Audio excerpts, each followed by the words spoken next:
So, why is the Corolla on jack stands? Well, in case you didn't see the puddle underneath, there's a very good reason why, and I'm going to show it to you. Excuse me while I get down onto my creeper, and I'm getting older.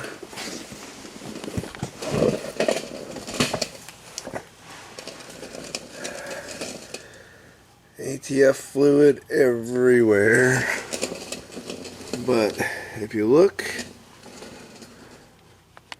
back in, hang on, back up there, uh-oh.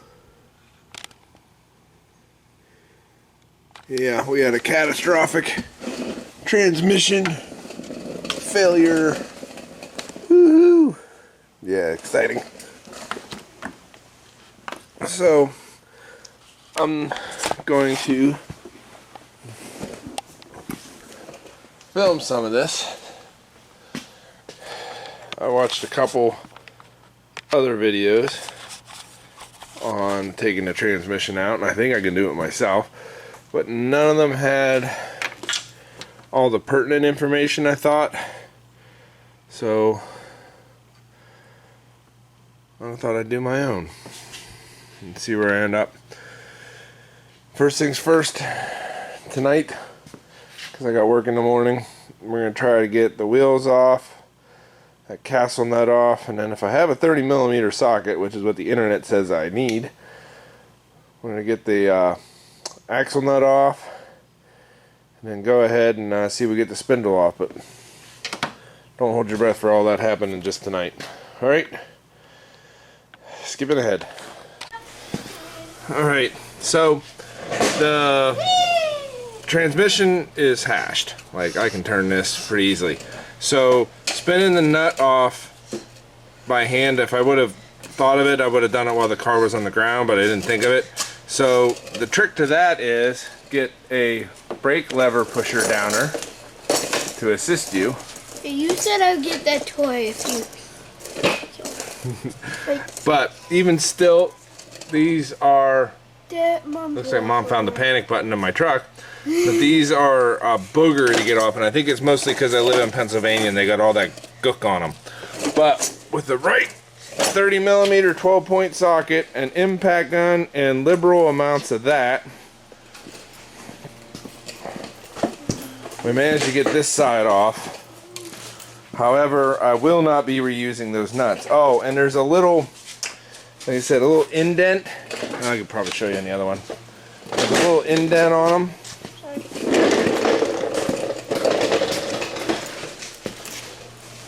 It's right here where this keyway is. There's a dent.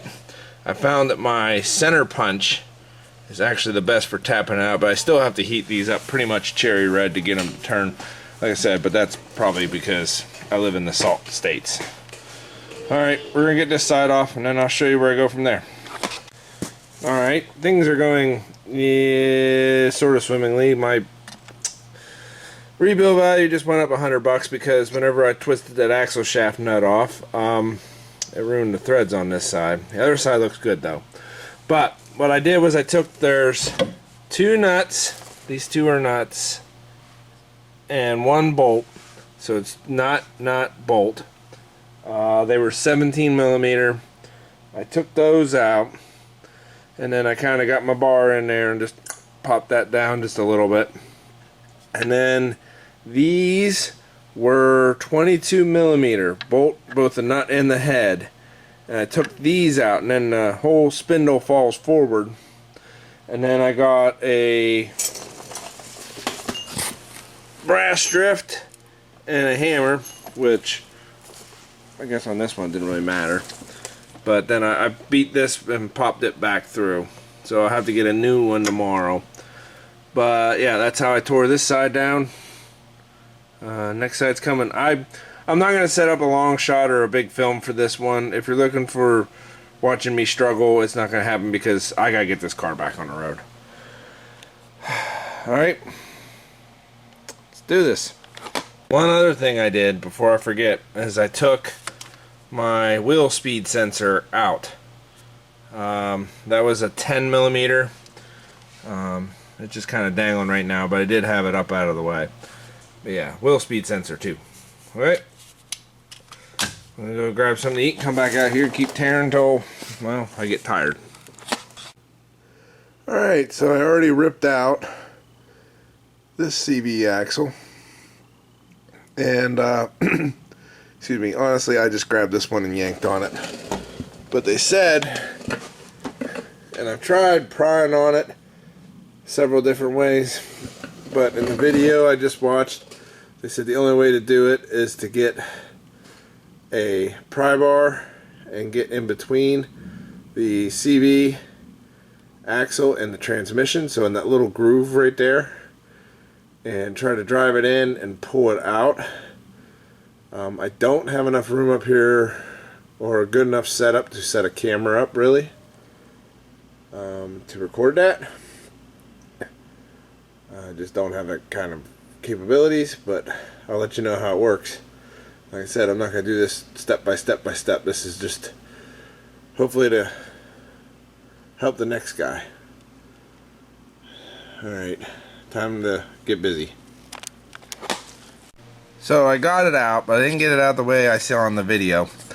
The guy had a pry bar and a screwdriver and he kept putting in there, and maybe his was an earlier model or not a S. This is an S model. But it had this metal ring around it, and I thought I was ruining a seal on it. So what I ended up doing was just taking, I got a, what do you call it, striking pry bars, and I just stuck it in here and I just wailed the heck out of it, and it came out, but it doesn't seem to be any worse for wear. It's all one piece. Like I said, the other one I just grabbed and yanked. You're gonna have to try to figure that one out somehow. The good news is I thought I was ruining a seal, but if you look in here, it's not a seal because that's metal. I don't know, just some sort of a dust shield. I'll probably just knock it off so that way it doesn't catch and cut something. Yeah, I was pretty ticked when I thought I was ruining that seal. Alright, let's get this off. Next thing I'm gonna do is I'm gonna take these little plastic pieces off. I actually meant to do that twice now and I kept forgetting because I kept getting sidetracked by the bigger jobs. Alright, I'll let you know when I find something else out interesting. Alright, after some review, we're gonna have to move on to other stuff. The next thing to come out down below will be some of the flywheel bolts and bell housing bolts and this and that. And then we're gonna get ready. We're gonna have to support the engine. It's getting on 9 o'clock. I've been up since 3 a.m. so not working on this job, working my real job. So what I plan to do is get everything off up here, get this fairly close, and then whenever I get to an integral part, other than just mundanely taking stuff off, I'm going to pause, go to bed, get up tomorrow morning, and tackle this again. But we're going to take this hose off, the air box completely out, battery tray completely out, GONE, and then we'll get a look down inside, see what else we can take off. Might do the flywheel bolts tonight. I haven't decided that yet. But yeah, let's keep moving while I'm not doing stupid stuff. Well, let's stop before I do something stupid. That's the plan. Alright, let's go. Alright. I'm not sure how to do the best I can. So, it seems to me that it'd be actually easier to pull the engine than the trans. So you got back here, right back there, you have a trans mount. Right up here, this is a trans mount. And then down here in the front is a trans mount. All three of these mount to the transmission. Alright, and this front one is connected to that cross brace. So, and the only engine mount looks like this guy.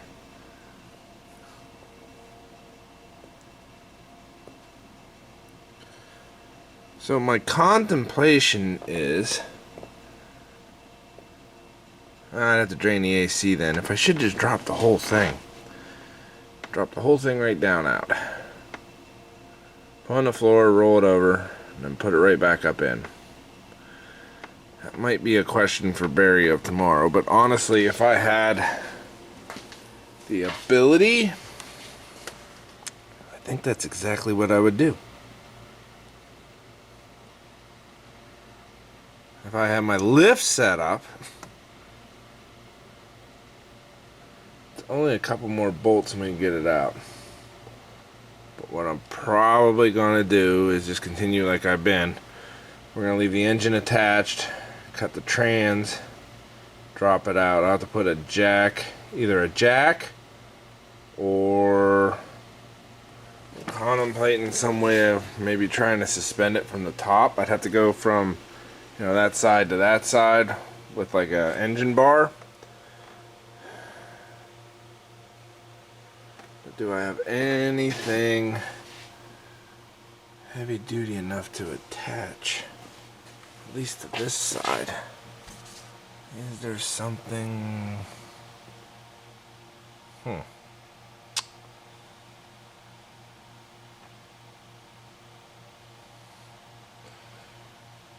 Alright. Problems for future Barry. Tonight Barry is going to go back underneath and take out the flywheel bolts. And then I think we're calling her a night.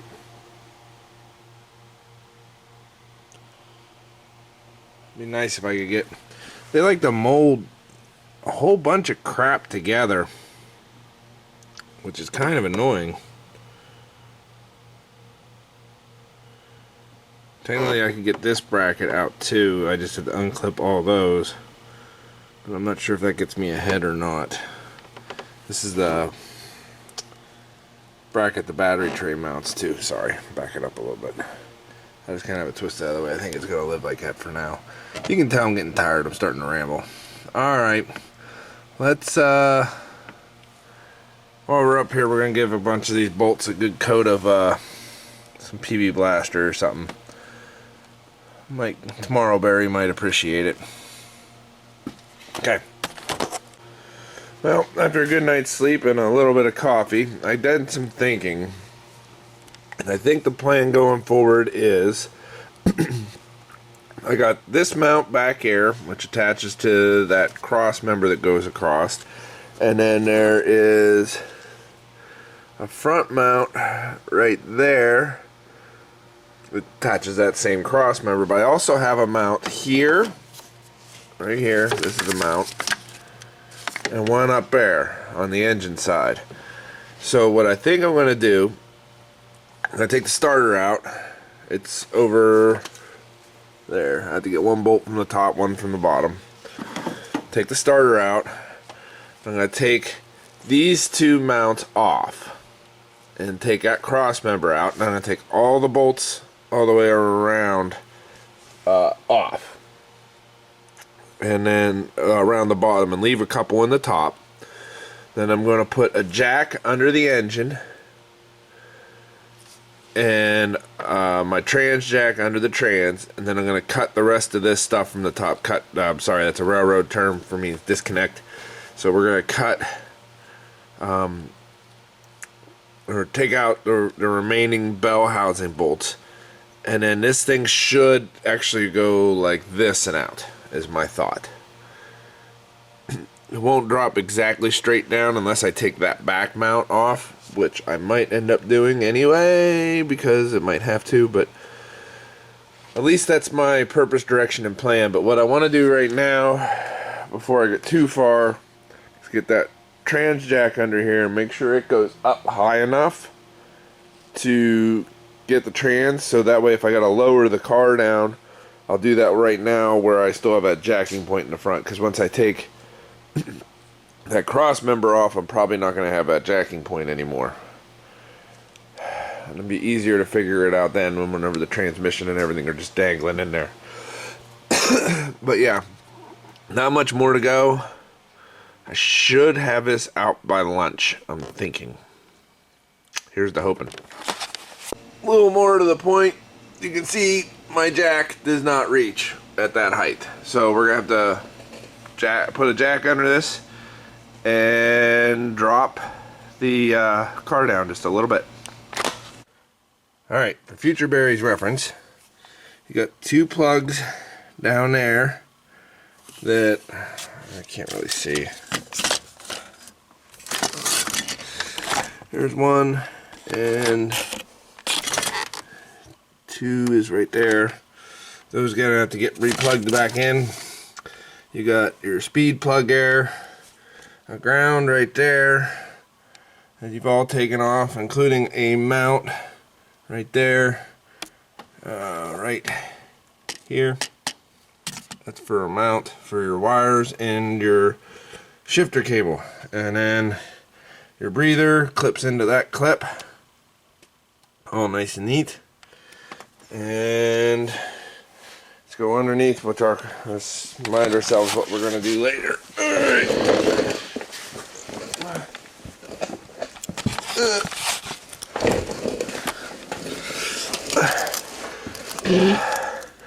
This mount is a booger bear.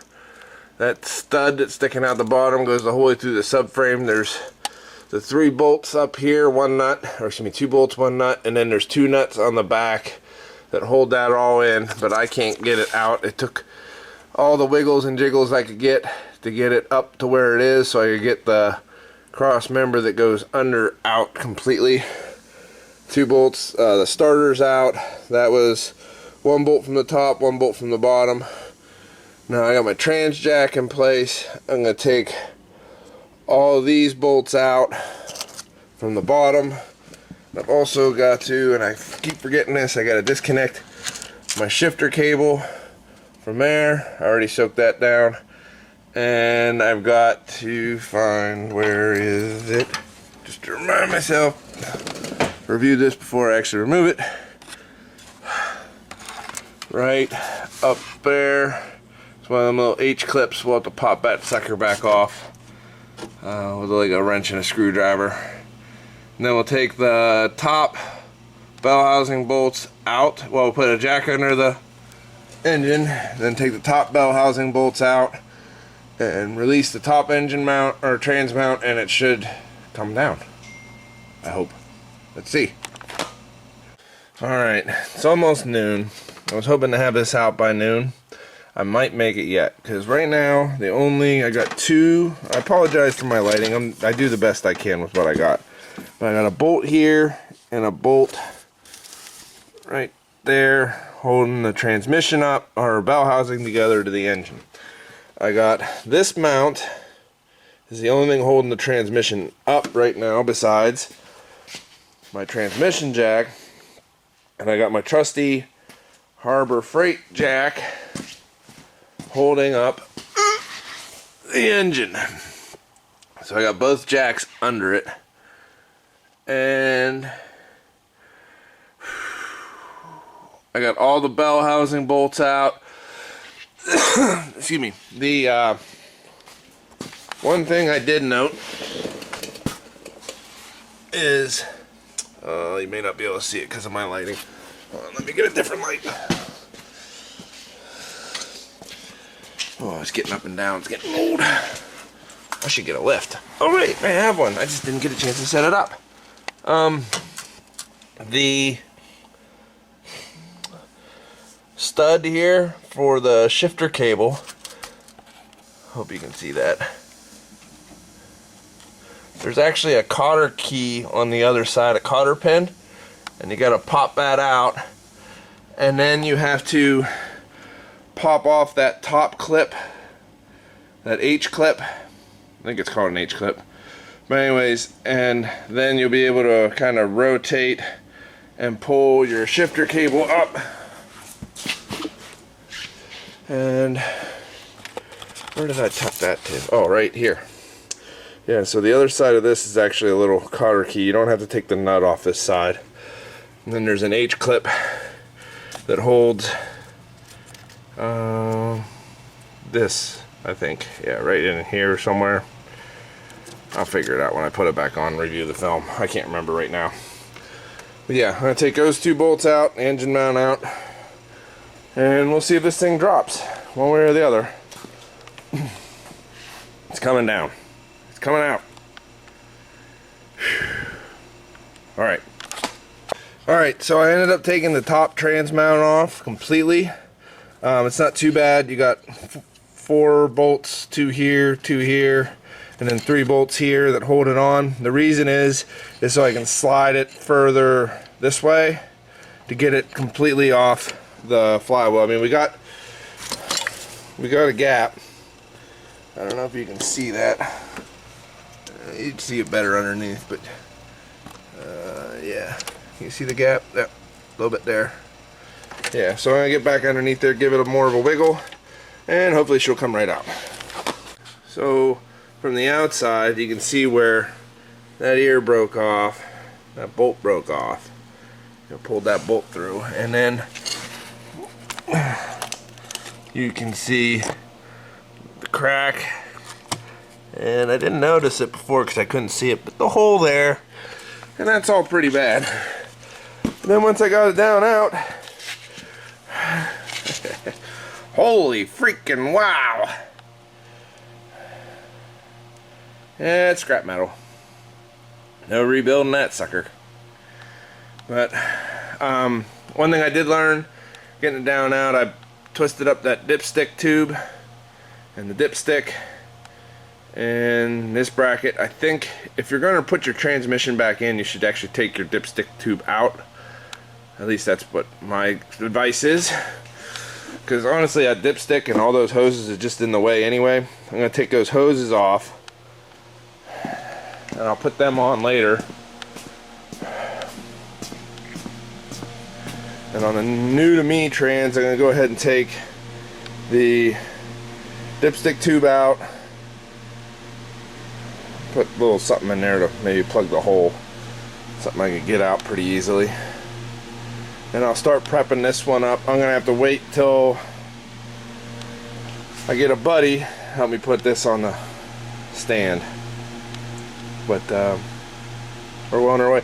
Oh, and I am going to replace the filter guys. I said I was going to replace those seals, but this is I don't know what year you're watching this video, but this is 2022.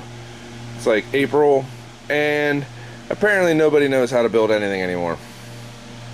So yeah, can't get no seals. But I ain't gonna wait. We're gonna put this in. Baby needs a transmission. I could replace the seals some other time, or just get rid of the car. Alright, old transmission's on the floor, new one's on the jack. Dipstick hole plugged with a paper towel. Like I said, I pulled the dipstick so I don't mess up the next one. Got my mounts relocated. Oh, one thing I forgot, make sure you get your dowels. I'm not sure if I'll be able to show them to you because this is in the way, but there's 2 dowels up top. Make sure that those are in place. One of them stuck in my old transmission. I wiggled it out and put it in the new one.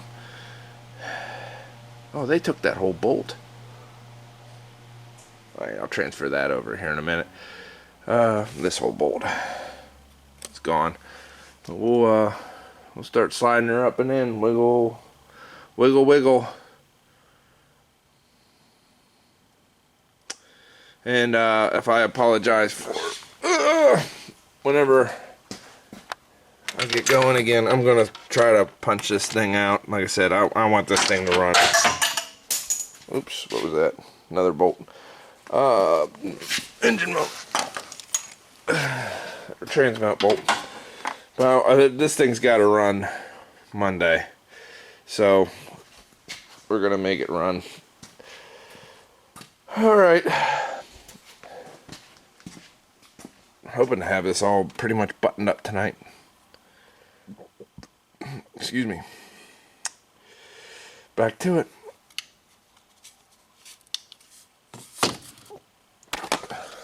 Well, there it is.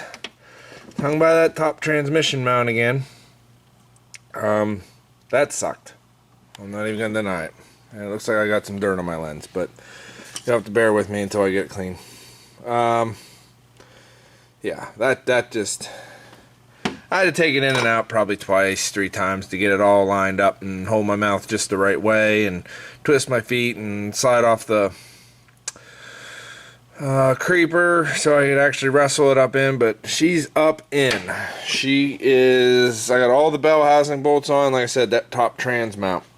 Now what I would suggest you do, and it's something I did do, is while it was out, I didn't even think it'd be worth noting until I realized how much easier it made my life, was I rotated the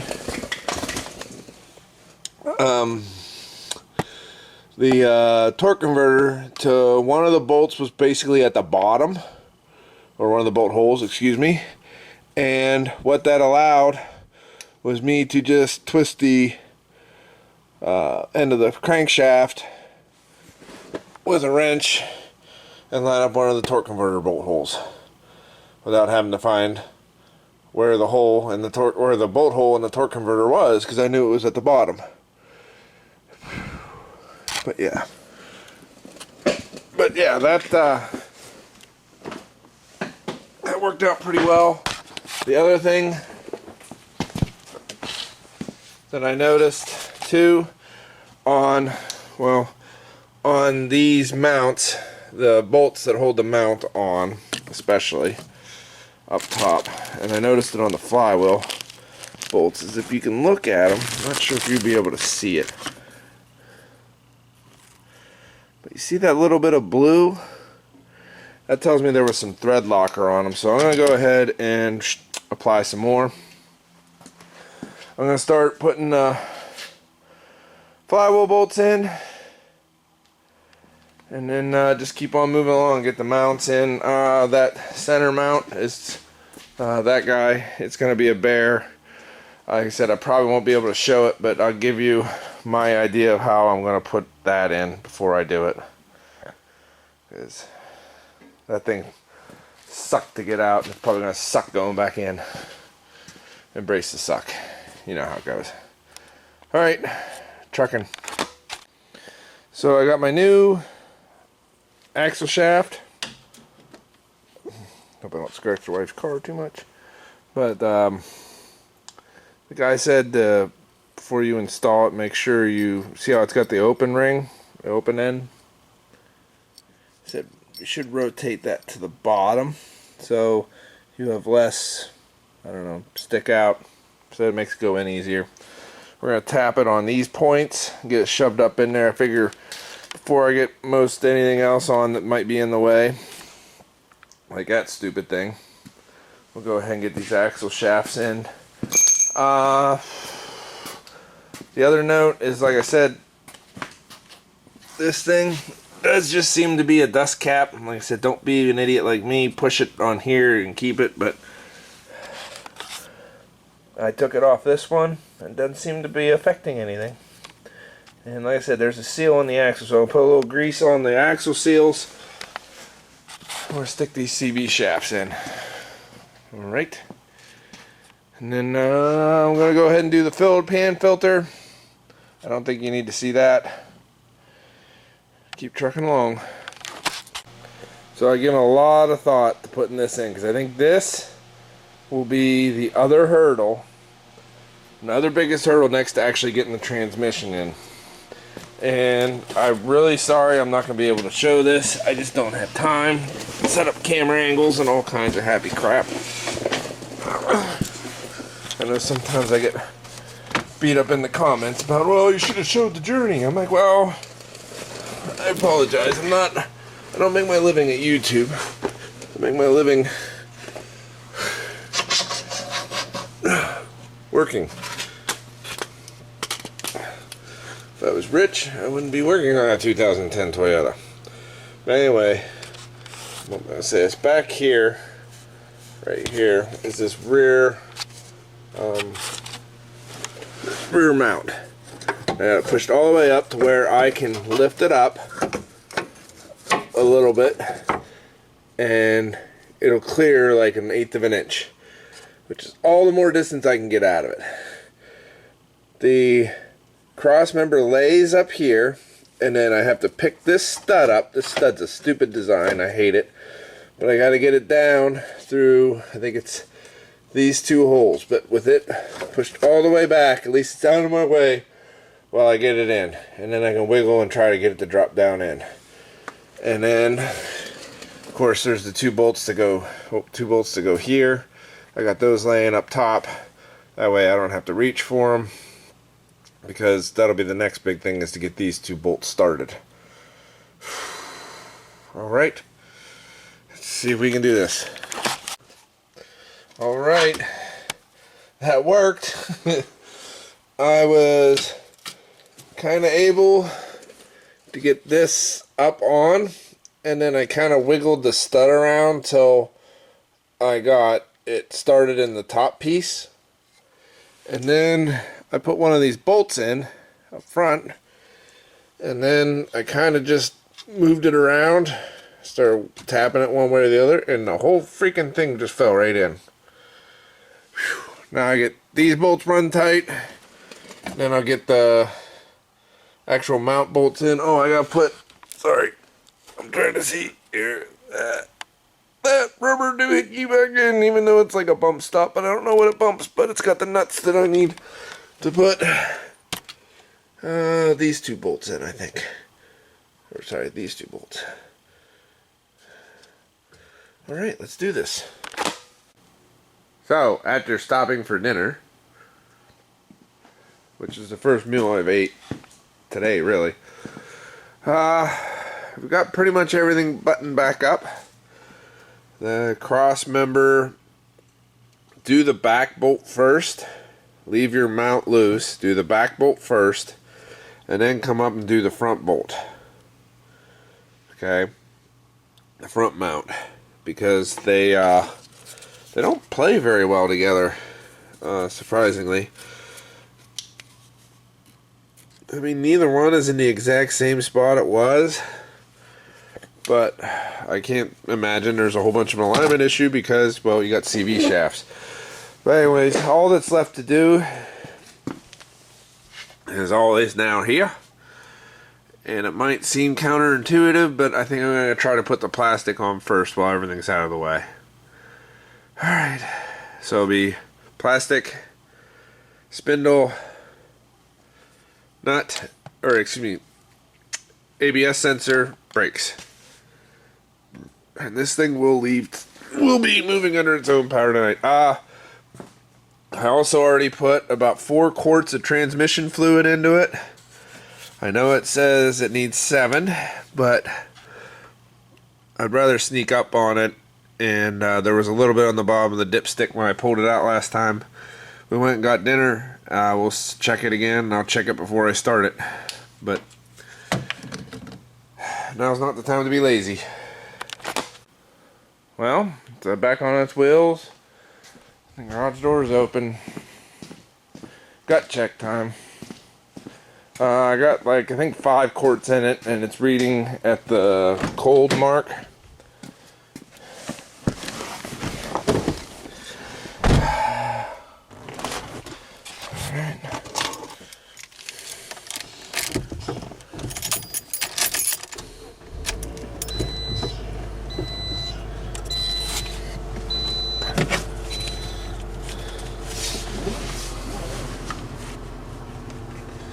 Sorry, seatbelt.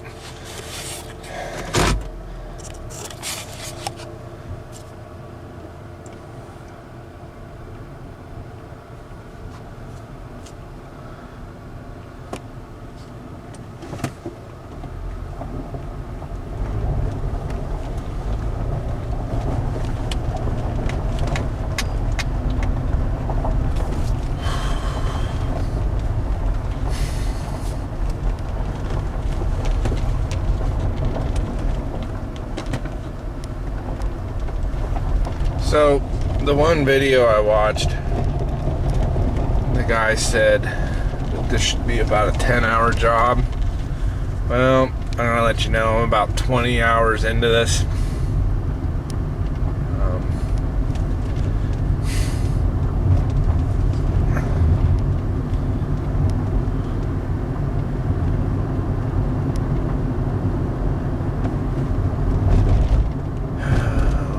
get all our gears. Hold on.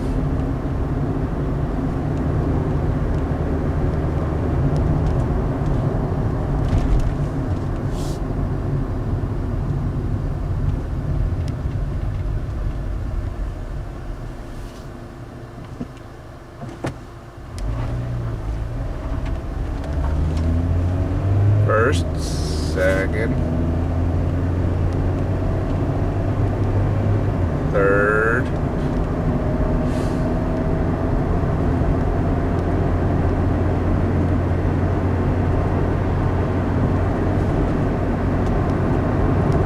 see if it gets overdrive.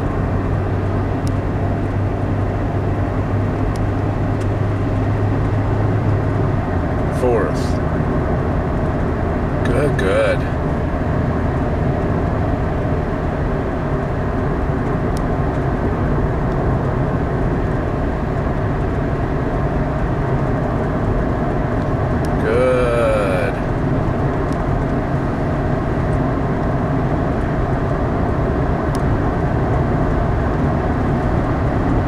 Woohoo! Of course, I haven't seen if it reverses or if it's in park. We'll get to that. I'll skip on ahead. I'll let you know if anything fancy happens on the test drive. I forgot to do it on camera, but we be backing up. So reverse works. I'll get up here on the hill a little bit.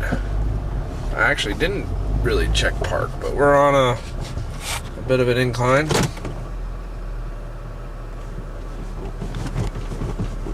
Yep, park works.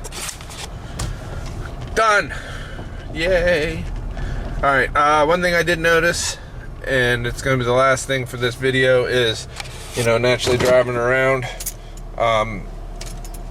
move the fluid through all the passages and stuff, and we are down on the dipstick. Not dangerous, we're still on the dipstick, but I think I'm going to throw another 1.5 quart in it. And then go inside and get all the affections from my wife for fixing her car. Because, that's why we really do it. Labor for labor. Alright. Done.